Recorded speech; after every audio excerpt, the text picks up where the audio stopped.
こんにちは。汎用を超えた汎用をさらに超えたスーパー汎用人3なおです。今回は DLC 第3弾にて新しく追加された玉城、近畿、風紀、水紀、そして陰陽紀、こちらの4つを紹介していきたいと思います。似ている妖怪技との比較などもしていきたいと思います。それでは早速いってみましょう。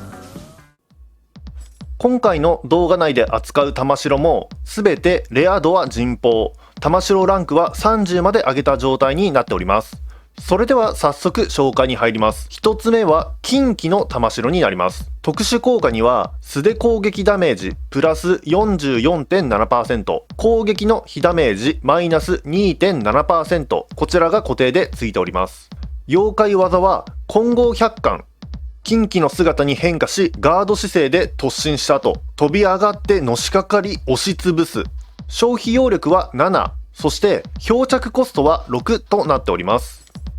それでは妖怪技金剛百貫、早速使っていきたいと思います。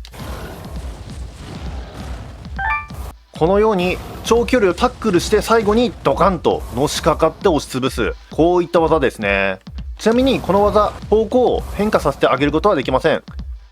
似たような技としてはこちら五頭記の玉城が挙げられます。妖怪技は五頭掛け、五頭記の姿に変化し頭を下げて前方に向けて突進して敵に当たると頭を振り上げて攻撃する。消費揚力は7、漂着コストは9と消費揚力こそ近畿と同じものの、やはりボスの玉城というせいか漂着コストは近畿に比べ3も高くなっております。それでは近畿の妖怪技金剛百貫と五頭記の妖怪技五頭掛け、こちらを比較していきたいと思います。まずは同じ突進技ということで移動距離を見てみましょう。こちらの柱から始めます。まずは近畿の妖怪技から。はい、近畿の妖怪技はこの辺りまでだいたい移動することが可能でした。続いては五頭記を試していきたいと思います。同じようにこの1本目の柱からスタートして、さあどこまで行くか。移動距離発動時間に関しては近畿の方がどちらもやや長いという結果になりました。ただし差はそこまで大きくありませんでした。続いてはダメージ量の測定です。近畿の妖怪技から当てていきたいと思います。このように近畿の妖怪技はヒット数が多いこともポイントの一つです。続いては五頭記の技を同じように当てていきたいと思います。いきます。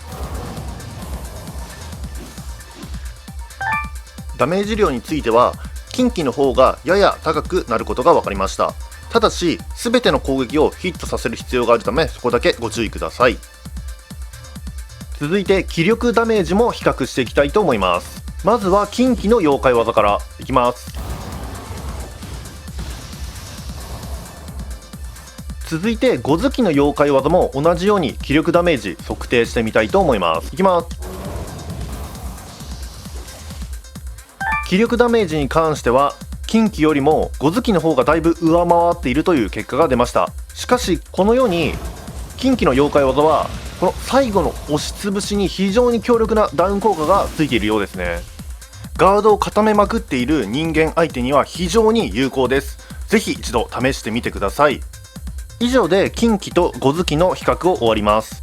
続いて紹介する新しい玉城2つ目は風紀になります。特殊効果には遠距離ダメージプラス 5.4%、 そしてダッシュの気力マイナス 5.8% が固定でついております。妖怪技は風神砲、風紀の姿に変化し前方に風圧の玉を打ち出す。消費揚力は6、漂着コストも同じく6となっております。それでは実際に使っていきます。はい、このように非常に早く発動からすぐに打つことが可能です。少しね上属性がついているように見えなくもないですが、こちらはただの物理攻撃になります。似ている妖怪技としてはこちら下道兵の玉城が挙げられます。妖怪技は下道砲、左腕を下道兵のそれに変え勢いよく正面に打ち出す。消費揚力は3、そして漂着コストは4となっております。風紀と比べるとかなり軽いですね。下道兵の妖怪技はこのように溜めてから打ち出す。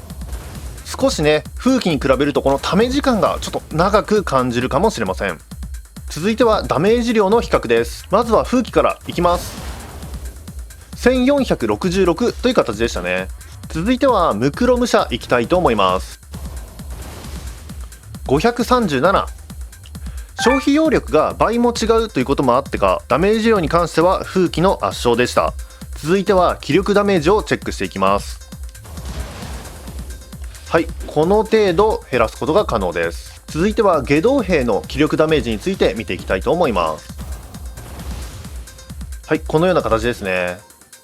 消費量、そして漂着コストともに風鬼の方が高いので当然かもしれませんが、ダメージ量、そして気力ダメージともに風鬼の勝ちという結果です。ちなみにこの風鬼の妖怪技、もう一つポイントがあって、このようにたまにクリティカルヒットが発生してダメージ量が通常の約11倍になることがありました。以上、風鬼と下道兵の比較終了にしたいと思います。続いて3つ目に紹介する玉城はこちら、水鬼になります。特殊効果には敵を水やられにすると揚力加算 A+、そして揚力加算量妖怪化中プラス 15.6%、 この2つが固定でついております。妖怪技はゴーゴースイカ、どことなく電車に乗ることを勧められているような妖怪技になっております。自身を水の渦に変える、入力を続けている間自由に動いて敵を攻撃できると。消費揚力は5、漂着コストは6となっております。それでは早速使っていきたいと思います。さあやっていきましょう。ゴーゴースイカ。はい、こちらがゴーゴースイカになります。揚力が尽きるまでずっとこの渦巻き状態を維持できますよと。似ている妖怪技にエンエンラがあります。妖怪技エンラツムジといって炎の竜巻に変化する技になってます。こちらも早速使っていきます。はい、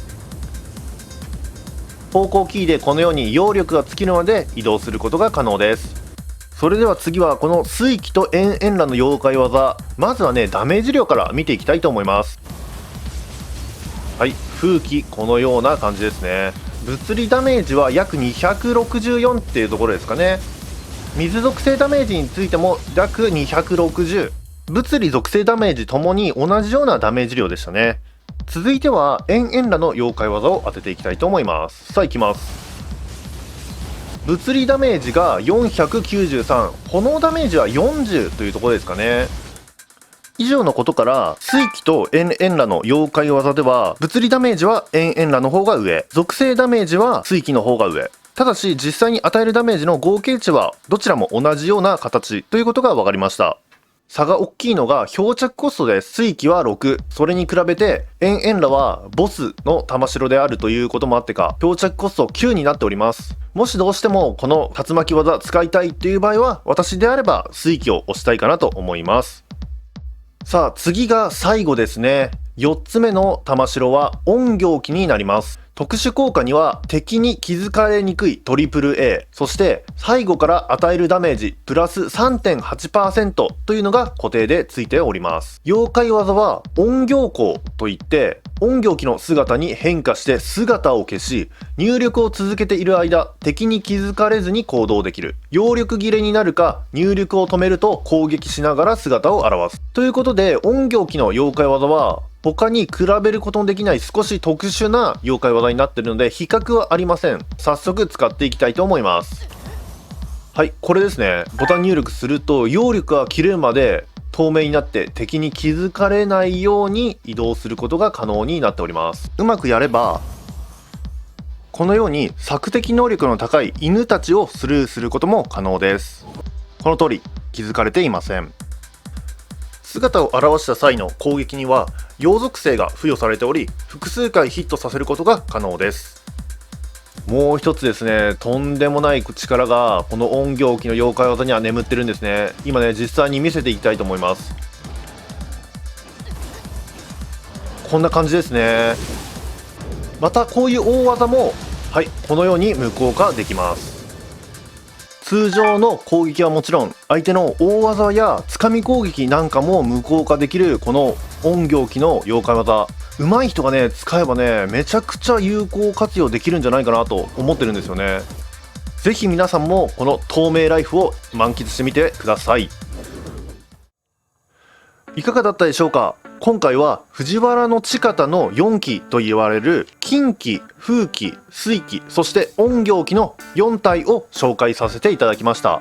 さすが DLC 第3弾で追加されただけあって非常に有効な玉城が多くなっております。もし気に入ったのがあればぜひ試してみてください。それでは今回の動画は以上にしたいと思います。最後までご視聴いただきましてありがとうございました。